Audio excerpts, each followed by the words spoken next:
تعالى كده بص يا صديقي، أول AI agent بسيط تقدر تستفيد منه بإيه؟ بص، أنا رحت كتبت عندي دلوقتي في جوجل الكاليندر إن أنا عندي ميعاد مع محمد بكرة الساعة من 9 ل10:30.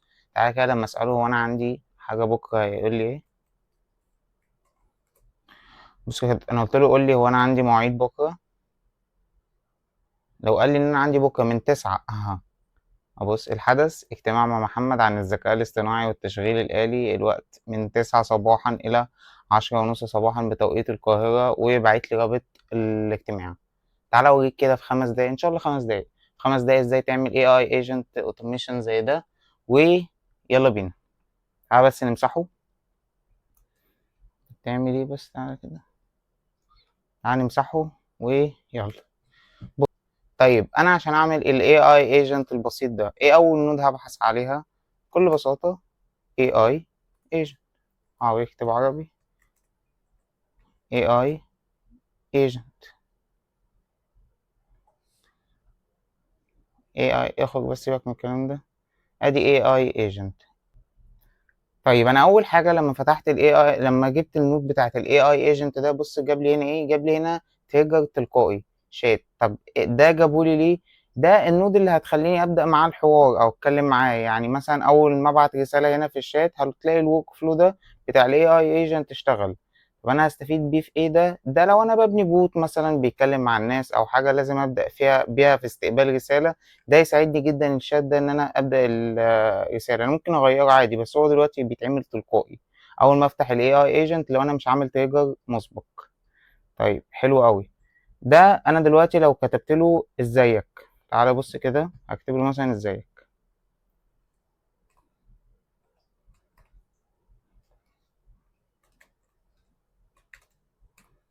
اهو. انا بكتب له مثلا ازيك مش هشتغل. ليه مش هشتغل؟ لان انا مش حاطط شات موديل. طب تعال عندي في شات موديل. بص أنا لما جيت اضيف هنا شات موديل لقيت موديلز كتير جدا جدا بانواع كتير، كل واحد ليه فيهم استخدامه، كل واحد ليه المميزات بتاعه. بس انا يعني انا بستخدم اوبن اي اي شات موديل. حلو. تعال نجيب كده اوبن اي اي شات موديل. اول حاجه هيطلبها منك credential to connect with. تدخل عليها هتدوس connect new credential. وبص هنا هتدخل على ال open docs. هيفتح لك، هيقول لك الخطوات هتعمل ايه هتعمل ايه. بص بكل اختصار هتيجي هنا عند API keys وهتدوس create new secret key. هتكتب هنا اسم الكي، اكتب اي اسم انت عايز تكتبه، وهتدوس create هنا create secret key وهيطلع لك هنا ال API. هتاخده كوبي وتوديه هنا في init n. لا مش هنا، توديه هنا في init n وتعمل له سيف وتبدأ. انا كده كده عامل فمش محتاج. حلو. هتيجي هنا عند الموديل، انا بختار شات 4o، شات جي بي تي 4o. فين هو؟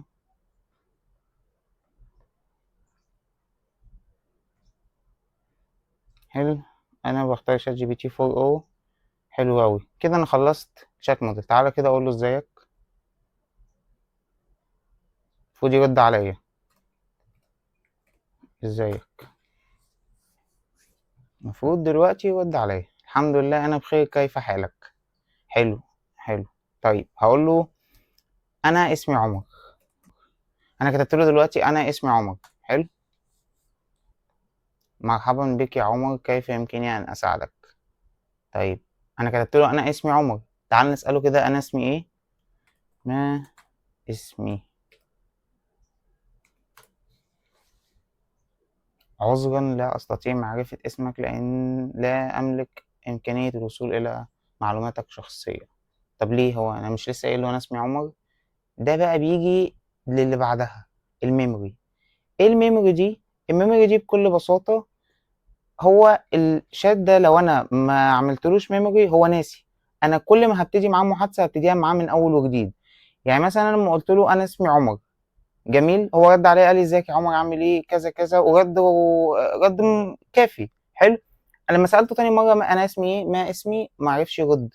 ليه؟ لان انا لما ما بعملوش ميموري بيبقى بيبتدي معايا كل محادثه، يعني كل رساله ببعتها له اكنها رساله، اكنه شات جديد، هو مش فاهم عني اي حاجه ولا عارف عني اي معلومات. فانا بكل بساطه عندي هنا هضيف ميموري. عندي هنا انواع كتير، سيبك من كل الباقيين دول، هنغطي كل الباقيين دول ان شاء الله في فيديوهات جايه. خلينا نختار السيمبل ميموري. طيب السيمبل ميموري هنا بيقول لك انت عايز الشات يكون بيفتكر لحد كام رساله فاتت. يعني مثلا هنا انا عندي معموله 5. 5 دي يعني انا لو قلت له مثلا ازيك، حلو، دي اول رساله. تاني حاجه مثلا انا اسمي عمر. تالت رساله انا عندي مشكله في الايميلات. رابع رساله مثلا بتشتغل الايميلات دي ازاي وليكن. خامس رساله طب وبسجل فين البيانات. حلو، لو جيت سالته سادس رساله هو نسي اول حاجه اللي هي ازيك. لو جيت سالته السابعه هو نسي تاني رساله اللي هي انا اسمي عمر. فهو معايا لحد 5. طيب ما بكل بساطه انا ممكن اخلي دي الخمسه دي 10 20 اي حاجه، ادي 20. حلو، جميل. تعال، ازيك، انا بخير. ده سؤال ماشي، يلا. انا اسمي عمر. بكتب عربي بطيء قوي. انا اسمي عمر. مرحبا عمر. حلو. طيب ما اسمي. بص انا ماشي اهو بنفس السياق بتاع الشات اللي فات. ما اسمي. انت ذكرت سابقا ان اسمك عمر. ليه؟ قال لي ان انا اسمي عمر لان انا ضفت له ميموري. جميل قوي. طيب ده كان اول حاجه الشات، هو مش هيجاوبني غير بالشات ده. ده كان تاني حاجة الميموري، الذاكرة. طيب تالت حاجة هنا هي التول. طيب التول دي انت تقدر تعمل بيها ايه؟ التول دي انت لو فتحتها هنا هتلاقي تولز كتير جدا جدا جدا جدا. هتلاقي حاجات لا تتخيل، حاجات كتير قوي. انت ممكن تعمل اكسس على حاجات كتير قوي، تقدر تستفيد بيه وتوصله بتولز كتير قوي عندك انت عارفها او مش. انت لو فتحت دي يعني فتحت التولز هنا هتلاقي حاجات انت عارفها وحاجات انت مش عارفها، كل اللي ممكن يجي على بالك، حاجات كتير قوي جدا جدا. جميل.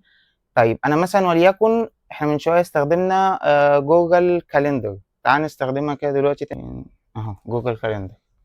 ماشي، حلو.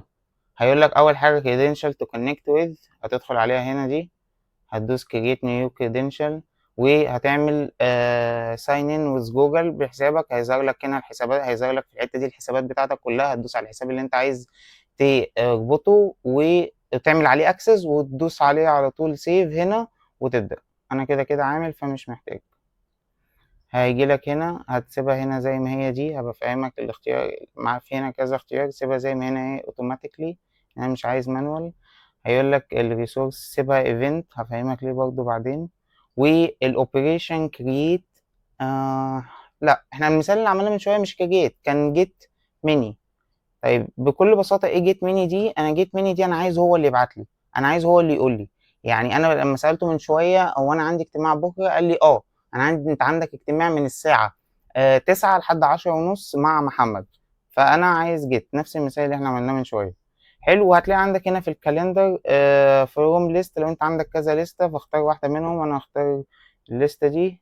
حلو أوي. طب وإيه ليميت هنا دي؟ هنا ليميت معمولة 50. ليميت دي أنا ممكن أعملها أي رقم أنا عايزها. فأنا بقول له أنا عايزه يرجع لي كام ميعاد. يعني مثلا لو أنا قلت له يقول لي ميعاد واحد ممكن يقول لي ميعاد واحد. لو أنا عملتها هنا الليميت واحد هيرجع لي بميعاد واحد. لو أنا عاملها اتنين وفي ميعادين هيرجع لي بالاتنين. لو أنا عاملها 50 وفي 50 ميعاد عندي في اليوم هيرجع لي بال50. ممكن ما يبقاش عندي 50، عندي مثلا 13 بس وهي 50 هيرجع لي ال 13 بس اللي عندي. طيب افتر دي بكل بساطة هي معمولة هنا دلوقتي ناو. فناو دي بكل بساطة انت بتقول له عايزها من اول دلوقتي. معمولة هنا ناو بلس ويك 1. حلو، فدي معناها بتقول له من دلوقتي لحد بعد اسبوع جايين. حلو، تعالى كده نجرب. احنا كده ظبطنا كل حاجة. تعالى نسأله نفس السؤال اللي انا سألته له من شوية. حلو، قول لي وانا عندي مواعيد بكرة. لو قال لي من 9 من 9 ل10 نفس الإجابة. حلو أوي. بس كده، بس كده بكل بساطة انت دلوقتي يعني فهمت يعني ايه AI agent، تقدر تعمله ازاي، يعني ايه شات موديل، الميموري لازمتها ايه، التولز اللي تقدر تستخدمها. انا ممكن هنا اضيف تول تاني بكل بساطة. ممكن اضيف 20 30 40 تول زي ما انا عايز واعمل اكسس عليهم كلهم ويبقى بشات واحد. بقدر اتحكم في كل التولز دي اللي انا بقول له مثلا اعمل كذا يروح مثلا للتول اللي اسمها جوجل كاليندر. طب ودي ده كذا يروح لجوجل شيت. طب واعمل ده هنا يروح للاير تيبل. كل حاجة ده ان شاء الله باذن الله نغطيه كله في الفيديوهات الجاية. بس انا عايزك تفهم ان الاي اي ايجنت دي دي النود اللي هي بترد عليك وتفهمك. يعني يعتبر ده المخ بتاع اللي احنا بنعمله ده كله. يعني الذكاء كله او الذكاء الاصطناعي كله موجود في الحتة دي هنا. تمام. الاي اي هو ده اللي بيتكلم معاك، ده اللي بياخد القرار، وده اللي بيستخدم الادوات اللي جايه من هنا كلها اللي هي التولز. حلو.